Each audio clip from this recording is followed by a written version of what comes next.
Hello, welcome to Bubble Tea Chats. We're your hosts. I'm Eunice. And I'm Tiffany. And fun fact, Tiffany and I, we worked in a large corporation together. And since then, we've been working in tech startups. So today, we're going to be sharing you our experiences working in a tech startup, both the good and the bad, and how it compares to working in a large corporation. But before we get started, let's talk about what we're drinking today. I have the fresh taro milk tea from Coco, 0% sugar. And I have the mango Yakult from Coco as well, 70% sugar. Now that you know what we're drinking, let's get started for today's episode. Tiffany, would you like to share your experience working in a startup? Yeah, for sure. So I've been working as a product designer for the last 5 years now. I originally pivoted from marketing, and that's actually when Eunice and I met at that large corporation. I've worked in a lot of different types of startups, ranging from super early stage, 5 people or less, to more high growth, 100 plus person startups. And the industries have also ranged a lot as well, from like health to AI to fintech. And currently, I am at one of those, what's considered a high growth startup, and it's in the construction industry, which is something I never expected myself to be in. What about you, Eunice? For me, I started working in tech startups ever since COVID started, because I was actually working as a contractor before in a large corporation, but then near the time of COVID, my contract didn't get renewed, and at that time, it was, if you recall, it was a lot of people lost their jobs during COVID, and it was like really hard to find a job, and so when I was job hunting at the time, I was really down for whatever job I can get. And that's how I got started in the tech startup world. And my first startup that I worked at had about 50 people. And the one that I'm in now has about 100 people. And we have multiple offices across the globe. And it kind of makes me wonder, is 100 people like still a startup? Because sometimes I tell my friend, and then my friend would be like, oh, I'm not sure if that's still a startup if you have like 100 people. Yeah, I think people kind of use the term startup really loosely sometimes. I've read how there's like certain guidelines that maybe if you hit like 50 million plus in revenue, you're no longer a startup, or if you're over 100 people, or if you've been in business for over 5 years. But I think people still use the term like startup like in a lot of places. So I think for the context of this episode, we're going to use the term startup very loosely. Yeah. But now that you know a little bit about our background, let's start off with any juicy stories that we have from working in startups. I will share first. This was really early on in my design career. I was working at one of those like five people startups, and the founder I worked with, she was really young and really inexperienced. Like she barely had any of her own working experience before starting her own company. And I found that she was really micromanagey, and she didn't have the emotional maturity that I think it took to be a leader. She was very like hot and cold sometimes as well. Like I think she just couldn't separate emotions from professionalism in the workplace. And I didn't stay there for too long. And when I did quit, I had like the most shocking reaction from her. So part of it's my fault where I didn't approach her directly. I actually sent an email because I was young and I was a scaredy cat. And I do regret this now. But at the time, the way she responded to me like shook me to the core. Like she was really passive aggressive. She said that I was being super disrespectful. She made it seem like it was just this huge inconvenience for me to leave, and it was really scary to me. And I really didn't know how to respond, and I was quite shaken from this response. Like thinking back, I think I actually did cry a little Honestly, bit. that's pretty crazy. It sounds super toxic too, like getting that reaction. Yeah, yeah. Thinking back, like I don't think she was ever a bad person or had super ill intentions. I think she was just being emotionally reactive, and I was just not mentally prepared for that. And I think sometimes with startups, you do come across more inexperienced and younger founders that haven't really quite figured out how to manage people properly yet. And that's my takeaway from my experience. That's a crazy one because now that I think about my previous experience when I put in my resignation letter, I've never, yeah, usually proceed in a very calm manner because it would be kind of like business as usual for them. Yeah, yeah. I think every company I've worked at after that, like me quitting, like I've only like had positive or neutral responses from managers. So I'm, I guess, lucky in the sense where that was just like a one-off for my career. Yeah, what about you, Eunice? Any juicy stories on your side? Definitely have a juicy story. So my CEO is also a micromanager. But on top of that, he was also very biased. So he has a background in engineering, and so he didn't really see the value in marketing, which I thought was really crazy to that he made it so obvious because as a business leader, you should understand the importance of all departments. So not just marketing or engineering, but also like HR, etc. But he was just being really obvious about it because in company-wide meetings and town hall meetings, he always praises the engineering team, but he never in my time that I was there heard a single praise from him up like towards the marketing team. So that was one of the telltale signs. And then second of all, my marketing director at the time was aware about that too because of his unreasonable expectations about marketing campaigns. So, as some of you may know, if you run paid ads or in marketing, 1 week is not enough to see results from paid ads. No, definitely not. Yeah. So, for him, every time we launched a new campaign, he wanted a review in a week. And so we would be in these meetings, and if he doesn't see any ROI or any like progress or results, he would just end cut the campaign. So you just have like these really short campaigns running for a week at a time before they get cut? Yeah, and it really sucked because we put in time to launch the campaign. So it felt very like I felt like we weren't making any big strides and we were kind of lost because every time we were changing directions. So that actually led to eventually them letting go of my marketing director. Oh, wow. Yeah, and my marketing specialist. But now that I think about it, it has nothing to do with their ability as a marketing director or a marketing specialist. It really was how micromanaging the CEO was and the change in direction that kind of led to the downfall. So that eventually, so when they left, it just became a team of one, which was just me. Like Oh, I was no. the marketing team. And I eventually resigned because I want to work in a team and not just by myself. I want to learn from other team members. And when I did do that, it was really interesting because I updated my LinkedIn and I had a new company there. And then the previous sales director reached out to me and he said, quote unquote, "I'm so glad you got out of that shithole."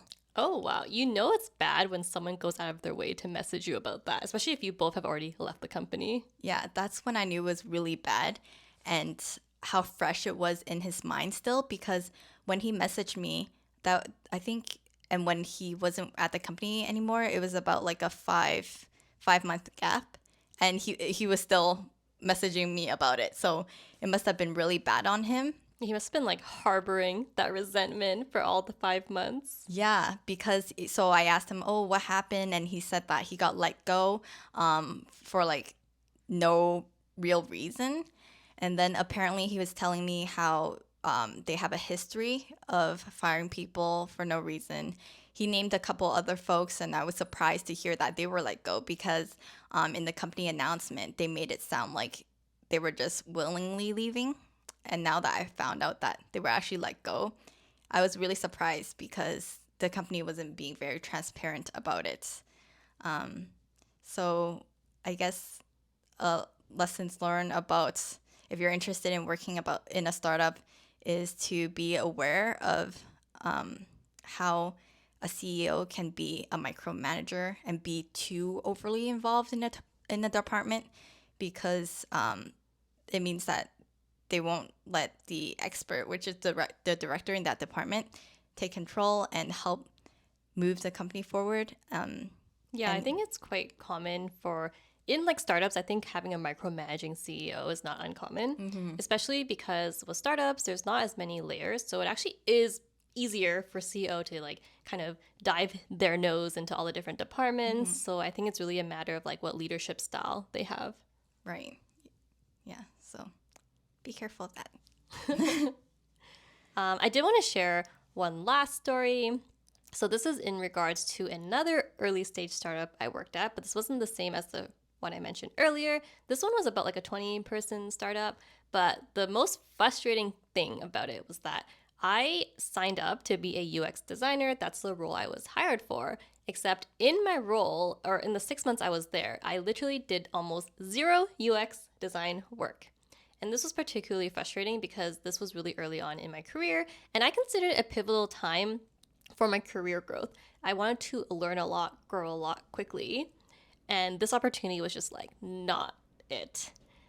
So I think this is something common that does happen with startups is that you tend to wear like many hats, as a lot of job descriptions that you see say. But in my case, it was even worse because I was literally wearing every hat except for the one that I was supposed to have.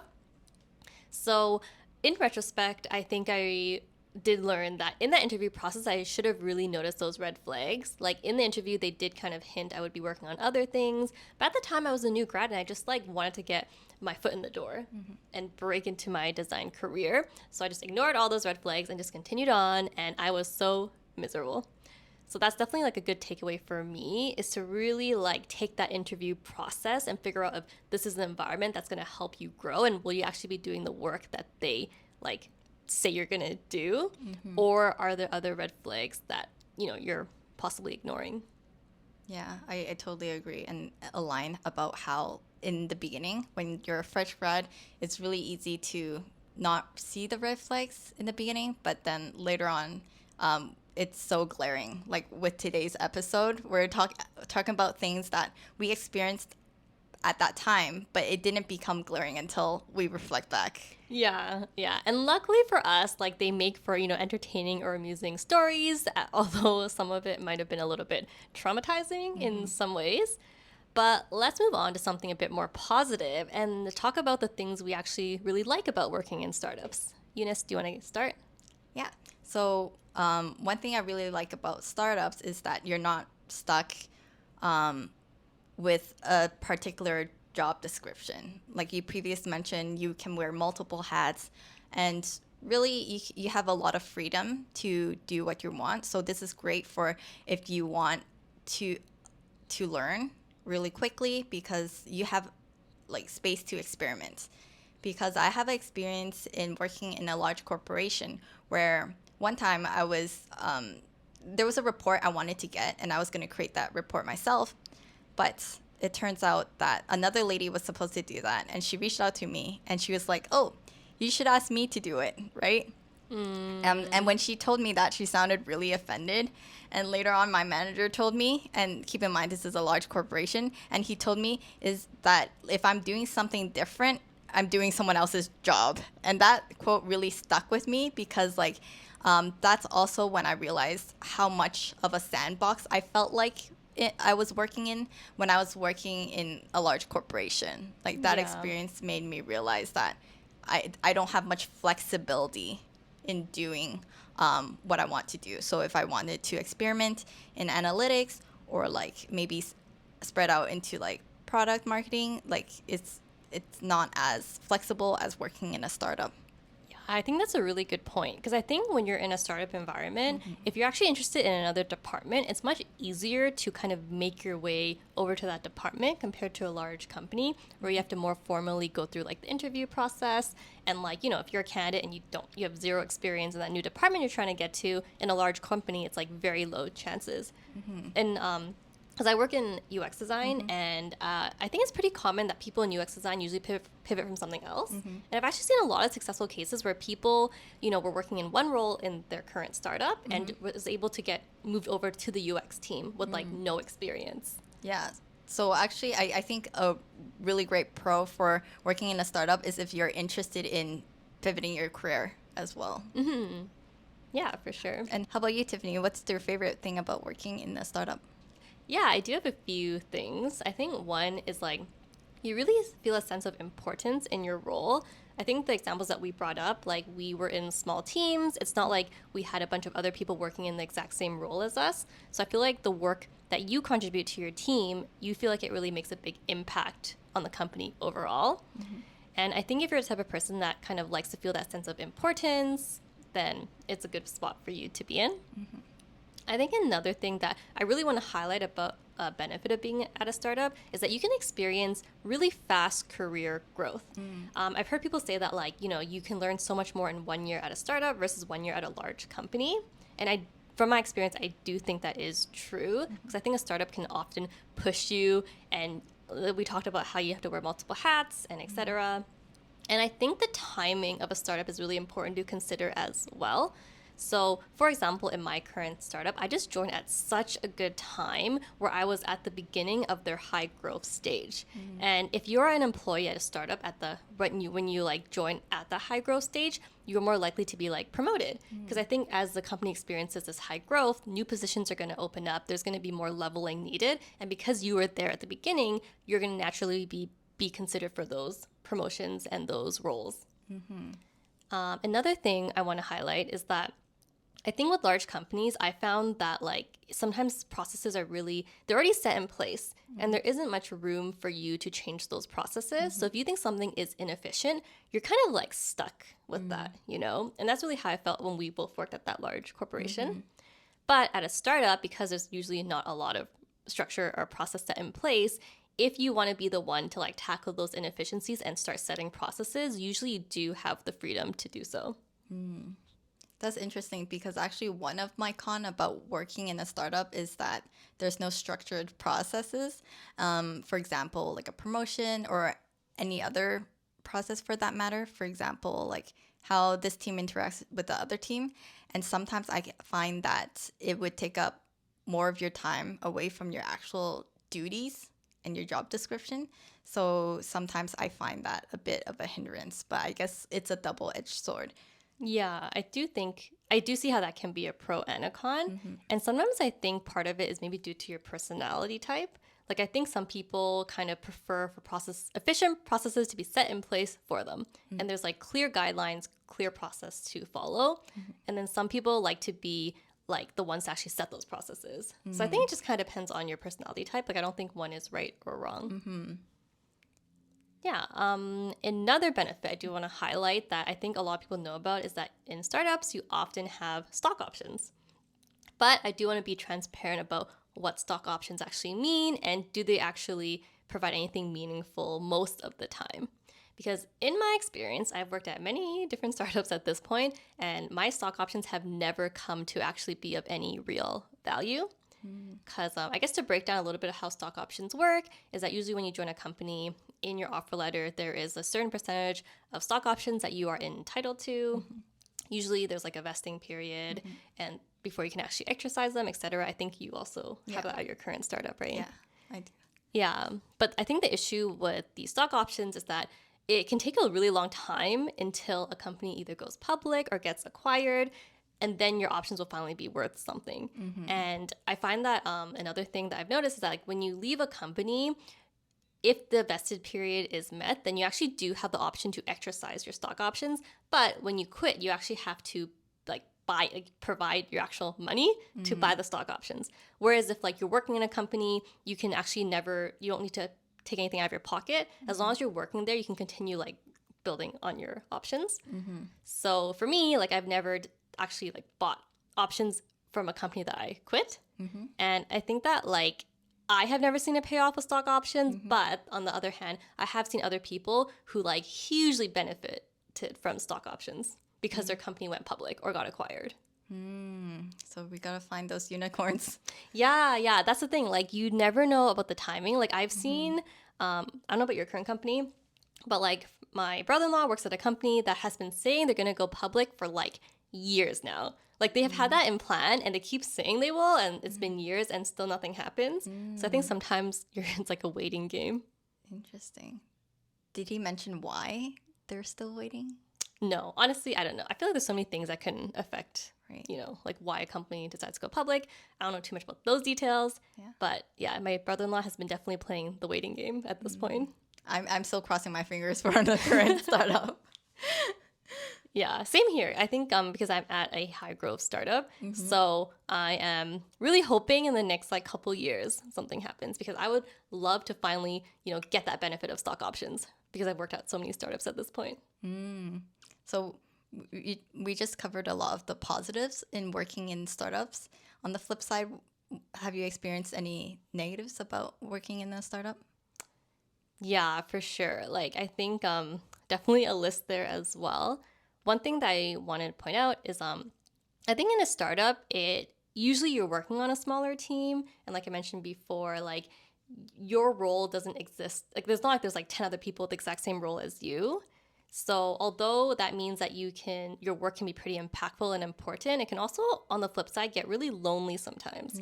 I I've totally worked agree. yeah, like Yeah. I've worked in places where I was the solo, like I was the only UX designer in the whole company, and I felt like I had no one to learn from. There was no one to mentor me, and there's just a lack of collaboration. I find it, yeah, you mentioned the part about finding a mentor too. It's really hard in a startup when your department is just yourself and no one to relate with you in that kind of experience. So I find it pretty hard to find a mentor. Yeah. What about you? What are some of the difficult things that you have found from working in startups?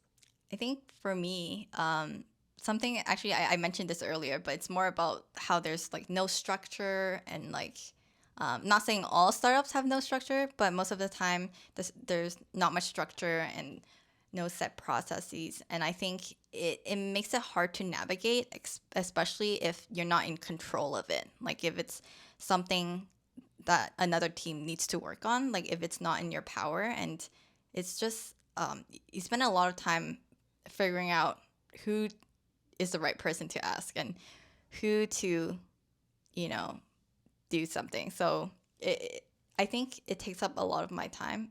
I think especially in the beginning. So I Yeah. think that's pretty difficult. Yeah, I think that's a fair point. Like I've definitely felt times where like I know I said sometimes not having structure and process can be a pro because then you can implement those things. But I definitely have been on the other side where I felt frustrated by it too. Because in the end, like not having certain processes does make your work more difficult. And I think you actually mentioned earlier about like promotion and the process regarding that. And like I think you probably safe to say that a majority of us want to get promoted at some point in our careers, and not having like a clear process to do that makes it really hard to get there. Yeah. Another thing that I found really difficult about working in startups is sometimes there is a lack of diversity. And I know this isn't that important to everyone, but for me, being like an Asian woman, if I worked in a startup where everyone was predominantly one certain ethnicity, I would feel just really out of place and a bit uncomfortable, especially because I've only ever worked in Vancouver and Toronto, of which are pretty multicultural cities. So it's not hard to have more diversity in your company. And for me, I value diversity a lot because I think it does bring different perspectives and different opinions and can foster really strong like collaboration if like the setting is the right place.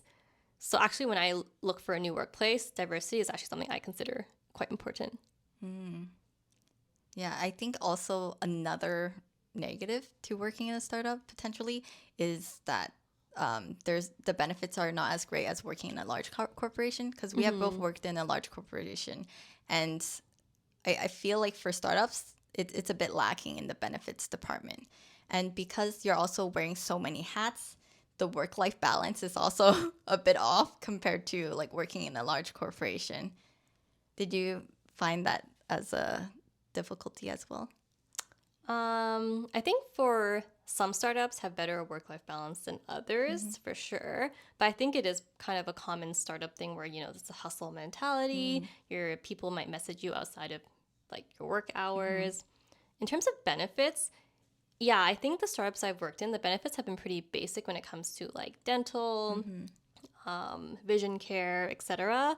But I have seen some startups that try to do like these fun like lifestyle perks. Like one of the startups I worked at, I think annually we actually had an extra $5,000 to just spend on like lifestyle things, Oh, which is kind of nice. fun. Yeah.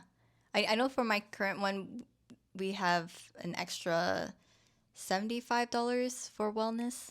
Oh, Yeah. okay. Like a Per month. month. Per month, yeah. Oh, okay, so I can cover like a gym pass or something. Yeah. Yeah. Yeah. At my current company, another like benefit we have is actually we have one extra Friday off per month. Just to Oh. do like literally just it's we call it laundry day, but it's really just meant for you to like do whatever you want. It's like an extra day off.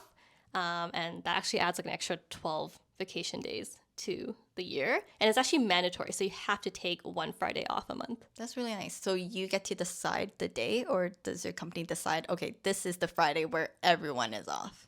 You're supposed to like align it with your team. So the whole company is never off on the same day, but like a particular department will be. Oh, interesting. Yeah. So I do think like sometimes startups do try to like attract talent with like these like little like things of benefit, like little special benefits. Yeah. But I think overall, like especially when it comes to like paid mat leave, because I've done some research into like paid mat leave and actually realized that a lot of companies don't offer any sort of top up when you're on maternity leave. You just have to rely on EI. And of course, you're not going to expect like startups to pay top up on mat leave because startups are generally kind of geared towards like younger people, I'd say, in the workforce. Yeah, that's true.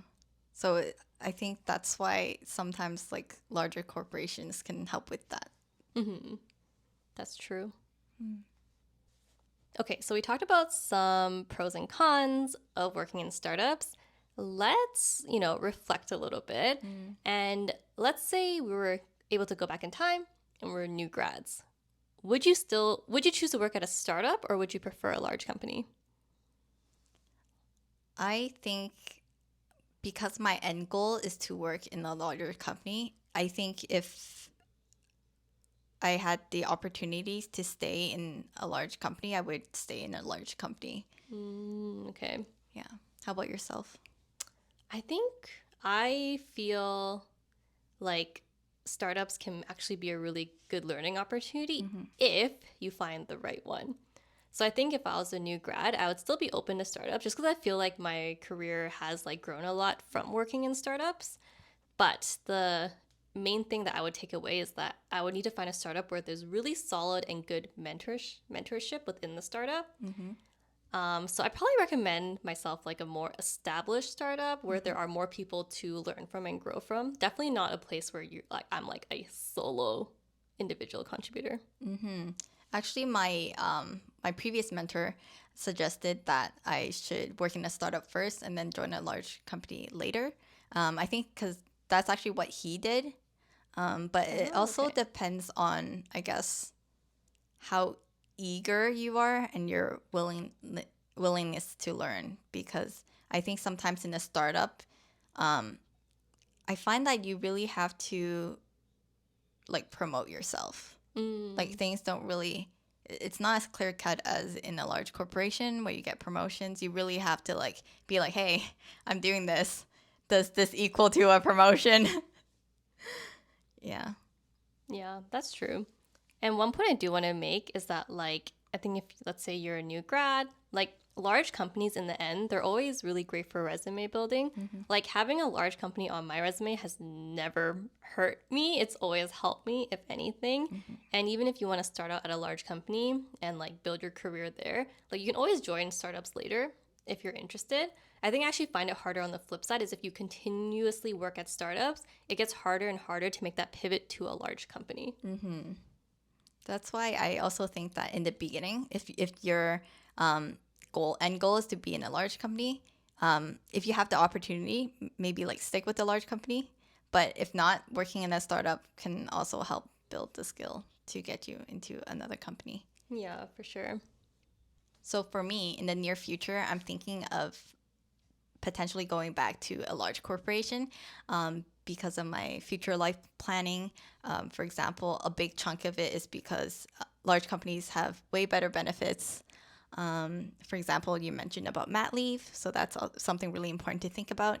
And then also, I find that it tends, I'm not saying it applies to all, I feel like it tends to have a better work-life balance as well because of the more structured process and more team members to also rely on. So that's why I'd like to work back into a large company. And also I'd like to like work in a larger marketing team and also learn from them as well. So I think that is where I'm thinking moving forward.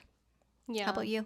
That makes sense. I think for me, I'm kind of uncertain about what I'm going to do in the future. Like right now, I will say honestly that I really do like the company I'm currently at. I think we're at a good point where like my design team consists of like 7 designers. So we're not like a tiny team. That's actually pretty big. Yeah, yeah. And our team is actually still like planning to continue to grow in the future. And I think my company is at this special point where we're actually starting to add more and more processes. So although there are a lot of growing pains as the company grows, I kind of see that there's like a light at the end of the tunnel, if that makes sense.